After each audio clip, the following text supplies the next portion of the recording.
پھر اس سے ہٹ کر تھوڑی سی کچھ عوامی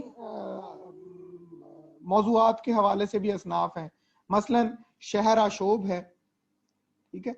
تو آپ کو یہ تمام رفیع الدین ہاشمی کی کتاب ہے اصناف ادب، تو آپ نے اگر اس کتاب کو کنسلٹ کر لیں، یا اصناف سخن کے حوالے سے کافی ساری اور بھی کتابیں موجود ہیں، تو آپ کو پتہ چلے گا کہ یہ اصناف کی تعریف اور ان کی چھوٹی موٹی کوئی مثالیں وہ بھی آپ کے ذہن میں ہونی چاہیے، تاکہ کل کو کوئی سوال آ جائے، آپ سے پوچھ لیا جائے کہ بھئی شہر آشوب کیا ہے.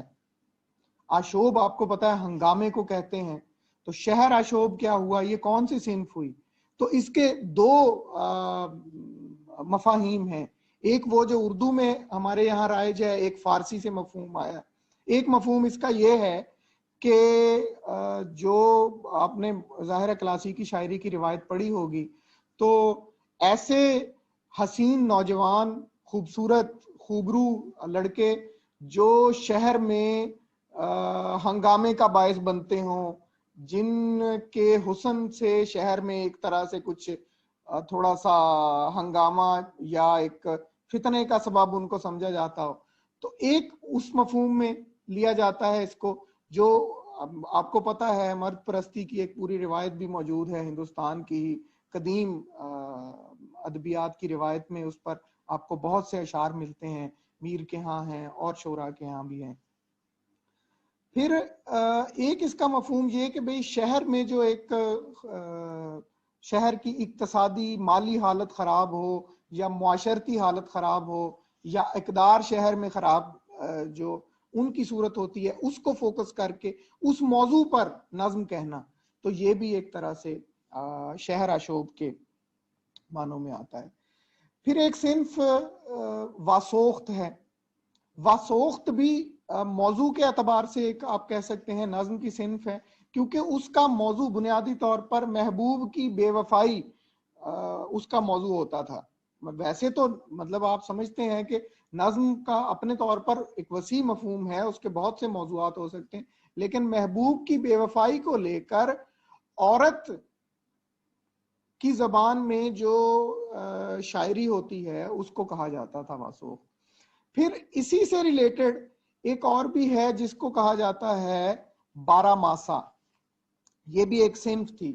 ہندوستان میں بارہ ماسا کی روایت بڑی پرانی ہے، اور شمالی ہند میں محمد افضل پانی پتی، اگر آپ نے نام سنا ہوا ہو، جنہوں نے بکٹ کہانی لکھی تھی، ٹھیک ہے، تو یہ وہ شاعر تھے جنہوں نے بارہ ماسا لکھا ہندوستان میں.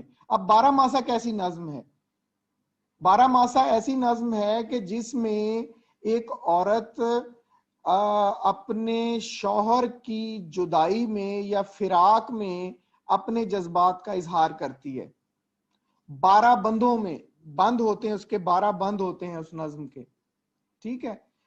جو افضل نے بارہ ماسا لکھی، اس میں جو عورت ہے وہ اپنے شوہر کو یاد کرتی ہے، سال کے جو 12 مہینے ہیں ان میں جو موسم ہوتے ہیں ان سے جوڑ کر اس کو یاد کرتی ہے، اس کے فراق میں اپنے جذبات کا اظہار کرتی ہے.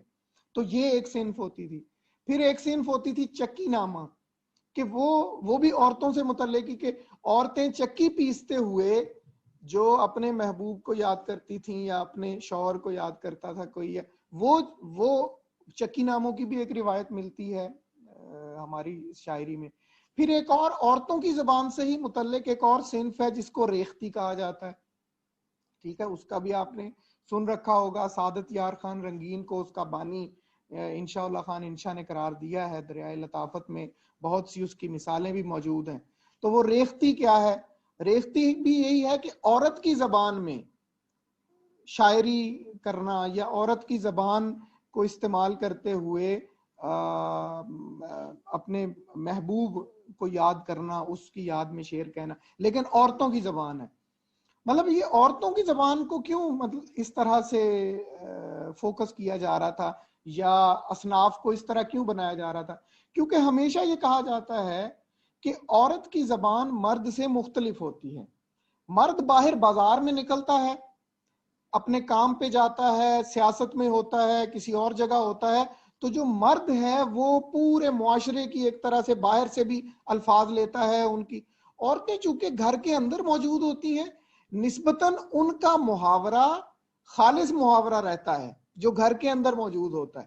اس پر مرد کی زبان کی طرح باہر کے اثرات، باہر کی زبان کے یا معاشرے میں اور جو مختلف زبانیں بولی جا رہی ہوتی ان کے اثرات اس طرح نہیں آتے. تو اس لیے وہ دلی کی خواتین کا جو ایک محاورہ ہوتا تھا، ٹھیک ہے، بہت سی اردو میں محاورات ہیں، مثلا پاؤں بھاری ہونا، ٹھیک ہے، جب کسی کے خاتون کے ہاں بچہ پیدا ہونے والا ہوتا ہے کہتے ہیں جی پاؤں بھاری. اب یہ خالصتاً محاورہ خواتین کی زبان کا ہے، ٹھیک ہے. تو اس طرح کے بہت سے محاورات کے حوالے سے وہ اصناف جن میں خواتین کی زبان استعمال ہوئی ہے وہ اہم تھی. تو یعنی اس حوالے سے آپ اصناف بناتے ہیں. پھر اسی طرح سے حیت کے اعتبار سے یا اسلوب کے اعتبار سے بھی اصناف ہیں. مثلا اس میں آپ نے سن رکھا ہے کہ جی ایک مسدس ہوتی ہے، ٹھیک ہے، ایک مخمس ہوتی ہے، ایک ترکیب بند ہوتا ہے، ایک ترجیح بند ہوتا ہے، ایک مستضاد ہے ایک صنف کا نام، ایک صنف کا نام ثلاثی یا مثلث ہے. یہ مختلف اصناف ہیں. پھر اسی طرح ایک صنف ہائیکو بھی ہے، ٹھیک ہے. تو یہ وہ اصناف ہیں کہ جن کو حیت کے اعتبار سے جن کا ذکر آتا ہے. اب یہ فنی اصناف، ان فنی اصناف میں کسی بھی موضوع پر شاعری ہو سکتی ہے، موضوع کی پابندی نہیں ہے، لیکن فن کی پابندی اس میں ہوتی ہے. جو جن اصناف کا میں نے ذکر موضوع کے اعتبار سے کیا ان میں موضوع کی پابندی ہے، حیت کی پابندی نہیں ہے. سمجھ رہے ہیں نا میری بات کو؟ یعنی جو نعت ہے یا مرثیہ ہے یہ کسی بھی حیت میں لکھا جا سکتا ہے، لیکن موضوع کیا ہوگا؟ نبی پاک صلی اللہ علیہ وسلم کی تعریف، ٹھیک ہے. اسی طرح مرثیہ جو ہے وہ کسی بھی حیت میں لکھا جا سکتا ہے، مسدس میں لکھو، مخمس میں لکھو، ترجیح بند، ترکیب بند، کسی میں بھی لکھو، لیکن موضوع کیا ہوگا؟ وہی ایک وائڈر پرسپیکٹو میں وہی سن ہے کربلا، اور یا جو لوگ دنیا سے چلے جاتے ہیں ان کی یاد میں جو آپ نظم کہتے ہیں، ٹھیک ہے. قصیدہ بھی اسی طرح ایک موضوع پہ رہے گا سکتا ہے. لیکن جن میں اصناف کو ایک طرح سے یا جو فنی حیتیں بتا رہا ہوں آپ کو نظم کی، یہ وہ ہیں کہ جن میں موضوع کوئی بھی ہو سکتا ہے. جیسے حالی نے مسدس حالی مد و جزر اسلام، اسلام کی اونچ نیچ نشیب و فراز اس پر لکھا ہے، تو وہ بھی اس کا موضوع ہو سکتا ہے. مسدس کوئی ضروری نہیں ہے کہ یہی ہو، محبوب کی یاد میں آپ مسدس لکھ سکتے ہیں، مخمس لکھ سکتے ہیں، ترجیح بند لکھ سکتے ہیں، ترکیب بند لکھ سکتے ہیں، کچھ بھی لکھ سکتے ہیں. تو بات یہ ہے کہ یہ جو ہم فن کے اعتبار سے بات کر رہے ہیں یہ بھی وہ حیاتی ایک طرح سے اصناف ہیں جن میں مختلف موضوعات پر نظمیں لکھی جاتی ہیں. میں نے جو چھوٹا سا ایک ڈاکومنٹ بنا کر کے یہ تقسیم کیا تھا وہ بھی میں آپ کو دکھا دیتا ہوں.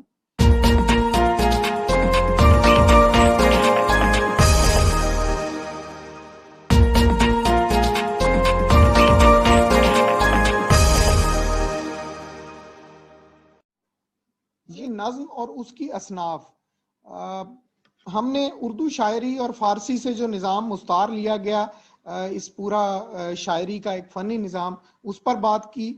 مقامی اصناف پر ہم نے بات کر چکے ہیں.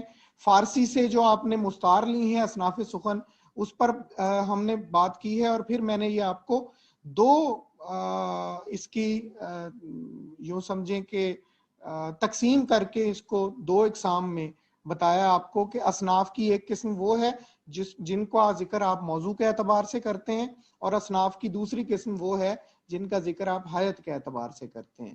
تو موضوع کے اعتبار سے قصیدہ، مثنوی، مرثیہ، منقبت، ان کی تعریفیں آپ نے لازمی تھوڑی تھوڑی. قصیدے میں آپ کو پتا ہے کہ بھئی کسی کی تعریف میں کہا جاتا ہے، لکھا جاتا ہے.